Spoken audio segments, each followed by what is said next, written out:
আমরা কেউই কাউকে নিজের ইচ্ছায় ছেড়ে আসি না, আমাদের ছেড়ে আসতে বাধ্য করা হয়।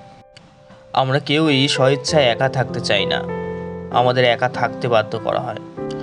আমরা কেউই কথা না বলে থাকতে চাই না, আমাদের কথা না বলে থাকতেই বাধ্য করা হয়। আমরা মন থেকে কাউকেই ঘৃণা করতে চাই না, আমাদের ঘৃণা করতেই বাধ্য করা হয়। প্রতিদিন প্রতি মুহূর্ত আমরা কাউকে না কাউকে কিছু না কিছু ভুলে যেতে চাই, আমাদের ভুলে না যেতেই বাধ্য করা হয়। বয়ে গেছে বলে আমরা পিছনে ফিরে আর তাকাতে চাই না, কিন্তু আমাদের পিছনে ফিরে তাকাতেই বাধ্য করা হয়। কোনো একটি জন্মদিনের ডেটকে আমরা আর মনে রাখতে চাই না, কিন্তু সেই জন্মদিনের ডেটটিকে আমাদের মনে রাখতেই বাধ্য করা হয়। শেষমেশ প্রতিটা দিন প্রতিটা মুহূর্ত আমরা কিছু না কিছুতে বাধ্য হই, এবং আমরা বাধ্য হই বলেই বোধ হয় আমাদের বাধ্য করা হয়।